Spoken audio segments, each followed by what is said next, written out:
दोस्तों, Israel Iran America युद्ध की आपको सच्चाई बताती हूँ। जो गोदी मीडिया शायद नहीं दिखा रहा वो ये कि इन 7 दिनों में ऐसी तबाही मची है अमेरिका और उसके सैनिकों के लिए कि पूछिए मत।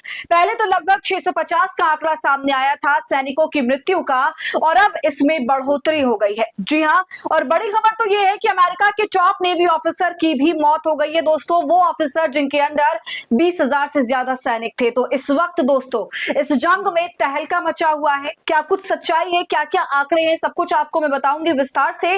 तो आप कहीं मत जाइएगा, वीडियो को पूरा देखिएगा। नमस्कार, आदाब, आप देख रहे हैं खबर अड्डा और मैं हूं आपके साथ सुम्बुलीरम। दोस्तों, ईरान पर कार्रवाई आपको टीवी पर देखने को मिल रही होगी कि ईरान पर इजराइल और अमेरिका किस तरीके से हमले कर रहा है। लेकिन जो तस्वीरें आज मैं आपको दिखाने जा रही हूँ, जो आंकड़े आज मैं आपके सामने रखूंगी, वो आपको इजराइल की असल हकीकत, असली तस्वीर दिखाने का काम करेगा। खबर यह है कि अमेरिका के एक बड़े सैन्य अधिकारी को ईरान ने मार गिराया है और कहा जा रहा है कि अली खामेनेई की शहादत के बाद जो है वो ईरान की सबसे बड़ी कामयाबी हो सकती है। लेकिन दोस्तों, मैं यहाँ पर आपको दूसरी बात ये भी बता दूं कि अमेरिका से लेके इजराइल तक के तमाम न्यूज चैनलों ने, अखबारों ने इस बात पर चुप्पी साध ली है। कोई भी कुछ बोलने के लिए तैयार नहीं है, सच बताने के लिए तैयार नहीं है। मगर दोस्तों, ईरान का कहना है कि ईरानी हमले में ये गए हैं। जाहिर सी बात है, यहाँ पर विरोधाभास देखने के लिए मिलेगा, क्योंकि जंग की शुरुआत से ही अमेरिका और इजराइल अपने यहाँ के मरने वालों की संख्या बहुत छुपा रहा है। आंकड़े बिल्कुल भी नहीं बता रहा, ना ही मीडिया को कवरेज करने दिया जा रहा है। अब दोस्तों, आपको सच्चाई बताऊं तो हजारों हजार की संख्या में इजरायली मारे गए हैं, दर्जनों की संख्या में रोजाना अमेरिकी सैनिक मारे जा रहे हैं। इस तरीके के दावे लगातार सोशल मीडिया पर किए जा रहे हैं। तो सबसे पहले आप इस खबर को देखिए। ईरान इन इंग्लिश का ट्वीट, इसमें दावा ये किया जा रहा है कि ब्रेकिंग, शुरुआती रिपोर्ट से पता चलता है कि मिडिल ईस्ट में यूएस 5th फ्लीट के कमांडर की हत्या हो गई है।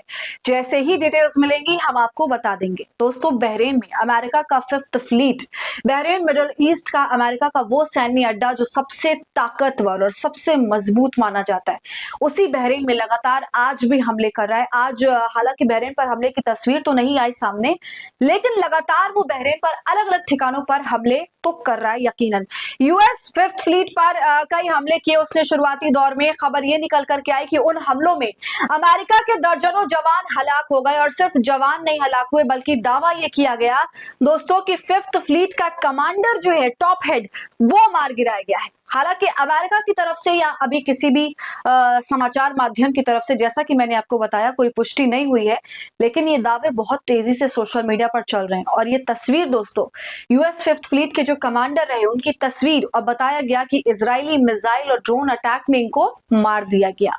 और दोस्तों, इसी बीच एक खबर निकल करके सामने आई जो इस खबर को और प्रमुखता देती है। वो ये कि ईरान के प्रवक्ता का, IRGC के प्रवक्ता का वो बयान जिसमें वो दावा कर रहे हैं कि लोगों को यूएस 5th फ्लीट के 21 सैन्य अधिकारियों और जवानों को मौत के घाट उतारा है। जरा ये बयान देखिए दोस्तों। आरटी के हवाले से लिखा है, ईरान आर्म्ड फोर्सेस ने पिछले 24 घंटों में 220 प्लस यूएस कैजुअलिटीज का दावा किया। यूएस 5th फ्लीट के 21 लोग मारे गए और कई घायल हुए। अलजाफ्रा एयरबेस पर लगभग 200 लोग मारे गए या घायल हुए। उत्तरी फारस की खाड़ी में यूएस के तेल टैंकर को टारगेट किया गया। तो देख रहे हैं आप दोस्तों, इस लेवल पर तबाही मचाई गई है। 200 लोगों के मरने की बात कही जा रही है। 24 घंटे में केवल 220 यूएस कैजुअलिटी का दावा किया गया। तो दोस्तों, जो आंकड़े दिखाए जा रहे हैं और जो तस्वीर लगातार सामने आ रही है, वो ये बता रही है कि किस लेवल पर तबाही मच रही है तमाम मिडिल ईस्ट में और खास करके इजराइल में। यकीनन ये ट्रंप के पूरे करियर का सबसे गलत डिसीजन था। मेरा तो यही कहना है, तमाम विशेषज्ञों का ये कहना है, जिसका भुगतान बहुत बुरी तरीके से कर रहा है और मजबूर है करने के लिए। और दोस्तों, समझने वाली बात है कि ये जो पूरे हालात चल रहे हैं दुनिया में, हमारे ट्रंप जो सुपर पावर बने बैठे हैं, जिसमें कहा यह जा रहा है कि ट्रंप इजराइल के पपेट हैं। तो दोस्तों, हकीकत ये और दुनिया के इतिहास पर नजर अगर दौड़ाइए, अमेरिका ने जहां जहां दखल दिया, जहां जहां सत्ता परिवर्तन करवाया, वहां हालात बहुत बुरे हो गए। देश कहीं का नहीं रहा, उसकी इकोनॉमी नीचे से नीचे चली गई, लोग हताश, परेशान, डेवलपमेंट नाम की कोई चीज नहीं।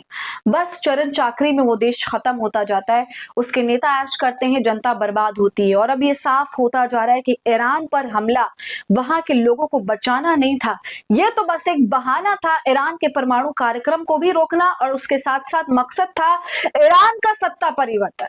सुप्रीम लीडर खामेनेई के मारने का सिर्फ एक ही मकसद था कि वहां पर सत्ता परिवर्तन हो जाए, ऐसी कठपुतली व्यवस्था, पपेट व्यवस्था आ जाए जो पूरी तरीके से अमेरिका के हाथों में हो। कुल जमा बात यह दोस्तों कि अमेरिका सोच रहा था कि वो बहुत कम समय में एक तीर से कई निशाने मार लेगा, मगर क्या हुआ, उल्टा पड़ गया सब कुछ। हालात बद से बदतर होते जा रहे हैं। ये ट्रूथ टेलर के हिसाब से देखिए क्या लिखा है। रूसी इंटेलिजेंस के मुताबिक अपनी जांच के बाद पहले 3 दिनों में इजरायली नुकसान ये है, पहले 3 दिनों के ही नुकसान बता दिए गए दोस्तों। यहाँ पर देखिए क्या लिखा है।